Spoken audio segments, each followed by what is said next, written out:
جب دفن کرنے والے دفن کر کے وہاں سے چلتے ہیں تو مردہ ان کے جوتوں کی آواز سنتا ہے۔ اس وقت اس کے پاس جو فرشتے اپنی دانتوں سے زمین چیرتے ہوئے آتے ہیں ان کی شکلیں نہایت ڈراؤنی اور ہیبتناک ہوتی ہیں۔ ان کے بدن کا رنگ بالکل کالا اور آنکھیں سیاہ اور نیلی اور دیگ کے برابر اور شعلہ زن ہیں، یعنی کہ بالکل ہی دیکھنے میں خطرناک ہوتے ہیں کہ آدمی دیکھے تو ڈر جائے۔ اور ان کے محیط بال سر سے پاؤں تک ہوتے ہیں، بال جو ہوتے ہیں سر سے پاؤں تک، اور ان کے دانت کئی ہاتھ کے ہوتے ہیں جن سے زمین چیرتے ہوئے وہ آتے ہیں۔ ان میں ایک کو منکر اور دوسرے کو نکیر کہتے ہیں، یعنی یہ جو قبر میں فرشتے سوال جواب کے لیے آتے ہیں ان کی بات ہو رہی ہے کہ وہ کتنے ڈراؤنے اور کتنے خطرناک ہوتے ہیں۔ مردے کو جھنجھوڑتے ہیں اور جھڑک کر اٹھاتے ہیں اور نہایت سختی کے ساتھ کرخت آواز میں سوال کرتے ہیں۔ ایسا پیار سے بات نہیں کرتے اور پیار سے نہیں اٹھاتے ہیں، خوب سختی سے جھڑک کر کے اٹھائیں گے اور ڈانٹ ڈپٹ کر کے ان سے سوال کریں گے۔ سوال کیا کرتے ہیں؟ حدیث پاک میں ہے، پہلا سوال کرتے ہیں من ربک کا، دوسرا سوال کرتے ہیں ما دینک کا، تیسرا سوال کرتے ہیں ما کنت تقول فی ھذا الرجل، یعنی تیرا رب کون ہے، تیرا دین کیا ہے اور ان کے بارے میں تو کیا کہتا تھا۔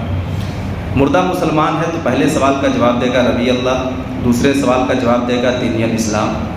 یعنی میرا دین اسلام ہے، اور تیسرے سوال کا جواب دے گا ہوا رسول اللہ صلی اللہ علیہ وسلم۔ تو وہ کہیں گے تجھے کس نے بتایا؟ فرشتے پوچھیں گے یہ جواب تو کیسے دے رہا ہے، کس نے بتایا تمہیں؟ کہے گا، مردہ کہے گا میں نے اللہ عز و جل کی کتاب پڑھی اور اس پر ایمان لایا اور اس کی تصدیق کی، یعنی اللہ کی کتاب سے ہم کو یہ سب باتیں پتہ چلی۔ بعض روایتوں میں آیا ہے کہ سوال کا جواب پا کر کہیں گے ہمیں تو معلوم تھا کہ تو یہی کہے گا۔ فرشتے کہیں گے مجھے معلوم تھا کہ تو یہی کہے گا۔ اس وقت آسمان سے ایک منادی ندا کرے گا کہ میرے بندے نے سچ کہا، اس کے لیے جنت کا بچھونا بچھاؤ، جنت کا لباس پہناؤ، اس کے لیے جنت کی طرف ایک دروازہ کھول دو، جنت کی نسیم اور خوشبو اس کے پاس آتی رہے گی اور جہاں تک نگاہ پھیلے گی وہاں تک اس کی قبر کشادہ کر دی جائے گی، یعنی جو سوالوں کا جواب دے دے گا۔ اچھا، سوالوں کا جواب دے گا کیسے؟ ایسا نہیں ہے کہ یہاں ہم اس کو یاد کرا دیں یا آپ سنتے جا رہے ہیں تو یاد ہو جا رہا ہے تو رٹ کر کے یاد کرنے سے وہاں کام چل جائے گا تو پھر پوری زندگی کچھ نہ کیا اور سوال کا جواب یاد کر کے پہنچ گیا، ایسا نہیں ہے۔ وہاں کا معاملہ سب الگ ہوگا، سب مختلف ہوگا، وہاں ایمان کی بنیاد پر جواب دینا ہے، وہاں یہ سب یاد نہیں رہے گا، وہ سب بتا دیا جائے گا۔ اور آپ کوئی بھی زبان یہاں بولتے ہیں عربی، وہاں جا کر کے عربی ہی بولنا ہے آپ کو، تو یہاں تو نہیں سیکھے وہ بول رہے ہیں، یہ کس بنیاد پہ ہے؟ یہ ایمان کی بنیاد پر ہے۔ جو نہیں سیکھے ہیں وہ بھی، وہ پوچھے گا من ربک کا، تمہارا رب کون ہے؟ عربی میں پوچھ رہا ہے نا، آپ جواب دیں گے ربی اللہ، میرا رب اللہ ہے۔ جو بندہ عربی کے الف سے عین سے نہیں واقف ہے وہ بھی بندہ وہاں عربی میں جواب دے گا، یعنی کہ وہاں نظام الہی کے حساب سے کام ہونا ہے۔ یہ نہیں کوئی سوچ سکتا کہ چلو بھائی ہم یہی یاد کر لیتے ہیں اور قبر میں ہمارے کام آ جائیں گے، تو ایسا کچھ بھی نہیں ہے، بلکہ وہ اسی حساب سے چلنا ہے جس حساب سے ایمان رہے گا۔ ایمان رہے گا تو سوالوں کا جواب ہے، نہیں رہے گا تو بات آگے آ رہی ہے۔ قبر کشادہ کر دی جائے گی مومن کی اور اس سے کہا جائے گا تو سو جیسے دولہا سوتا ہے۔ یہ خواص کے لیے عموماً ہے اور عوام میں ان کے لیے جن کو وہ چاہے، ورنہ وسعت قبر حسب مراتب مختلف ہے،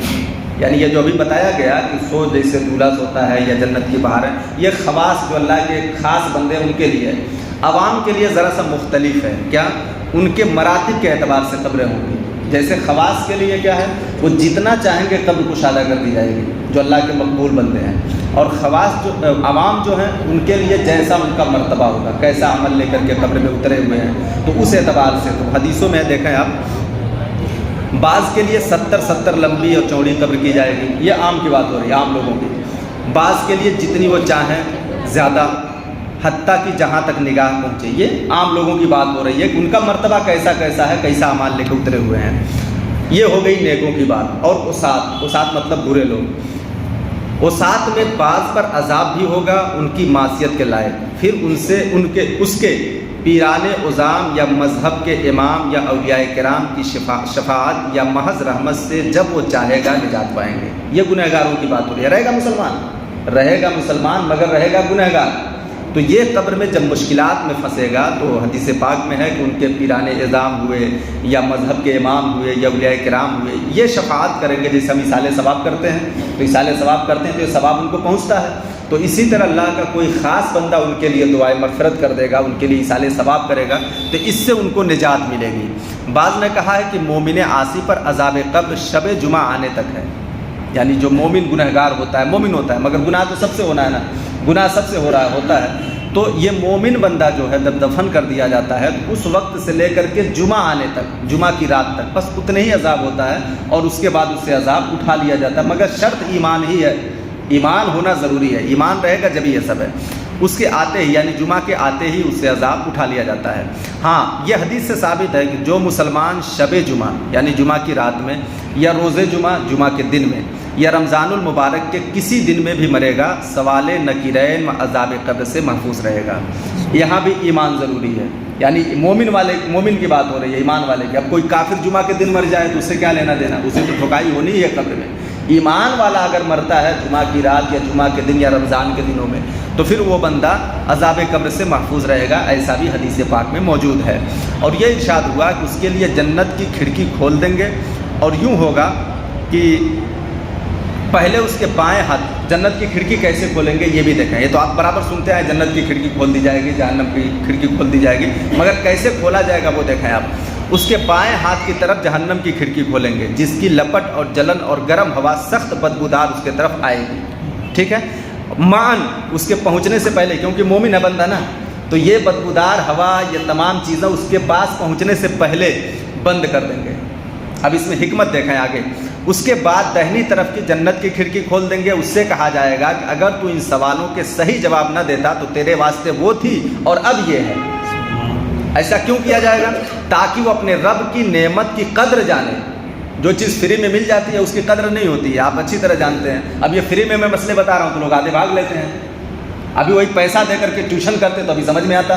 بات سمجھ رہے ہیں؟ تو فری کے چیزوں کی قدر نہیں ہوتی ہے، تو اس لیے قدر بتانے کے لیے پہلے جہنم کی کھڑکی کھولی جائے گی، جیسے ہوا پہنچنے والی ہوگی فٹاک سے بند کر کے جنت کی کھڑکی اللہ کھلوا دے گا کہ دیکھ اگر صحیح جواب نہ دیا ہوتا تو یہ جاتی جو آ رہی تھی، اور اب تو نے دے دیا تو اب یہ لے رہا جنت کی بہاریں اور نعمتیں۔ تو یہ قدر بتانے کے لیے اللہ تبارک و تعالیٰ ایسا کرے گا، اپنے رب کی نعمت کی قدر جانے کہ کیسی بلائے عظیم سے اللہ نے بچا کر کے کیسی نعمت عظمیٰ اسے عطا کر دی ہے۔ اور منافق کے لیے ٹھیک اس کا الٹا ہوگا، پہلے جنت کی کھڑکی کھولیں گے، اس کی خوشبو، ٹھنڈک، راحت، نعمت کی جھلک دیکھے گا، اور معاً بند کر دی جائیں گے، اور دوزخ کی کھڑکی کھول دیں گے تاکہ اس پر اس بلائے عظیم کے ساتھ حسرت عظیم بھی رہے، یعنی بلا بھی رہے اور حسرت بھی رہے، کاش میں ایسا نہ کیا ہوتا تو وہ بہاریں میرے طرف آ گئی ہوتی۔ یہ اس کے دماغ میں، اس کے دل میں حسرت بھی بڑھتی رہے کہ کاش میں ایسا نہ کیا ہوتا۔ قرآن پاک میں ہے نا، کفار کہیں گے یا لیتنی کنت ترابا، اے کاش میں مٹی ہو گیا ہوتا، یہ عذاب نہ مجھے ملتا، مجھے یہ سزا نہ ملتی۔ جب دیکھیں گے جانوروں کو حساب دے کر کے لے کر کے انہیں مٹی بنایا جا رہا ہے، جیسے ہے نا انصاف، جب سب کے ساتھ انصاف کا ترازو جب قائم ہوگا تو جو سینگ والے جانور نے بغیر سینگ والے جانور کو مارا ہوگا اس سے بھی بدلہ دلوائے گا اللہ کہ اس نے اس کو مارا کیوں تھا دنیا میں، تو وہ بغیر سینگ والا جانور اللہ اسے سینگ اگائے گا، پھر وہ جانور اس کو مار کے بدلہ لے گا، پھر اس کو مٹی بنا دیا جائے گا۔ یعنی جانوروں کے لیے جنت دوزخ ہے نہیں، تو ان کو مٹی بنا دیا جائے گا۔ تو یہ کفار جب دیکھیں گے تو کہیں گے یا لیتنی کنت ترابا، ہائے رے میرے بربادی، میں مٹی بن گیا ہوتا، جیسے یہ مٹی بن گئے تو مجھے عذاب نہیں ہوتا۔ تو کفار حسرت میں میدان محشر میں اور قبر میں زیادہ رہیں گے، ان کو اس چیز کی حسرت رہے گی کہ حضور اقدس صلی اللہ علیہ وسلم کو نہ مان کر یا ان کی شان رفیع میں ادنا گستاخی کر کے کیسی نعمت ہم نے کھو دیا اور کیسی آفت پا لیا۔ اگر مردہ منافق ہے تو سب سوالوں کے جواب میں کہے گا ہا لا ادری، افسوس افسوس مجھے کچھ نہیں معلوم۔ اگر مردہ منافق رہا تو اس وقت ایک پکارنے والا آسمان سے پکارے گا کہ یہ جھوٹا ہے، اس کے لیے آگ کا بچھونا بچھاؤ، آگ کا لباس پہناؤ، جہنم کی طرف ایک دروازہ کھول دو، اس کی گرمی اور لپٹ اس کو پہنچے گی، اور اس پر عذاب دینے کے لیے 2 فرشتے مقرر ہوں گے جو اندھے اور بہرے ہوں گے، ان کے ساتھ لوہے کا گرز ہوگا کہ پہاڑ پر اگر مارا جائے تو خاک ہو جائے، ایسا گرز ان کے ساتھ ہوگا کہ اس گرز سے پہاڑ کو توڑیں تو پہاڑ خاک ہو جائے، مٹی بن کے دھول بن کے اڑنے لگے، اس سے اس بندے کی ٹھکائی ہوگی، اس ہتھوڑے سے اس کو مارتے رہیں گے، نیز سانپ اور بچھو اسے عذاب پہنچاتے رہیں گے، نیز اعمال اپنے مناسب شکل پر متشکل ہو کر کے کتا یا بھیڑیا یا اور شکل بن کر کے اس کو ایذا پہنچائیں گے۔ جو یہ برے اعمال ہے نا، اللہ تبارک و تعالیٰ ان اعمال کو ان صورتوں بنا دے گا، کتا بنا دے گا، بھیڑیا بنا دے گا، عمل کو، برے عمل کو، تو وہ عمل اس کے جو برے رہیں گے، کتا بھیڑیا کی شکل میں اس کو کاٹتے رہیں گے، نوچتے رہیں گے، اس کو تکلیف پہنچاتے رہیں گے برے آدمی کو، اور نیکوں کے اعمال حسنہ مقبول و محبوب صورت پر متشکل ہو کر انس دیں گے. یعنی جو نیک لوگ رہیں گے ان کے اعمال اللہ تبارک و تعالیٰ کے حکم سے، اس کی مرضی سے یہ نیک اچھے صورت میں، خوبصورت صورت میں بن جائیں گے اعمال ہمارے، اور وہ اعمال بن کر کے ہمیں مزہ دیں گے، سکون دیں گے. جیسے ہم دنیا میں بہت ساری چیزیں دیکھتے ہیں تو دیکھ کر کے آدمی بھوک ختم ہو جاتی ہوتا نا ایسا کچھ کہ ہم نے یار بھوکا تھا میں، لیکن ایسی چیز دیکھ لیا کہ میری بھوک ختم ہو گئی، مجھے اچھا لگنے لگا، گھنٹوں گزر جاتا ہے وقت کا پتہ نہیں چلتا. یہ دنیاوی چیزیں ہیں. محشر میں ہمارے وہ قبر میں ہمارے اعمال اللہ تعالیٰ اس صورت کا بنائے گا کہ جو نیک لوگ ہیں ان کے اعمال کو اسے دیکھ کر کے گم ہو جائیں گے، اس سے ان کو سکون ملنے لگے گا، اور برے لوگوں کے اعمال کو کتا بھیڑیا کی شکل میں بنا دے گا جو ان کو ایذائیں دیں گے. تو یہ رہی قبر کے حالات. جن کے اعمال اچھے رہے، نبی پاک صلی اللہ علیہ وسلم پہ پختہ ایمان رہا، اللہ و رسول پر ایمان کامل رہا، تو ان کے ایمان مضبوط ہیں اور وہ قبر میں ان تمام مشکلات سے انشاءاللہ بچیں گے. اور جو ولی، غوث، قطب، ابدال جو دعائیں اور مغفرت کرتے ہیں مومنین کے لیے، وہ دعائیں ان کو پہنچیں گی اور انہیں محفوظ کریں گی، مگر شرط یہ ہے کہ ان کے پاس ایمان ہونا چاہیے. قبر میں اترتے وقت ایمان مضبوط رہے تب یہ سب چیزیں بہاریں ملیں گی. اگر ایمان نہیں رہا تو پھر یہ بہاریں، بہاروں سے ہم اور آپ محروم ہو جائیں.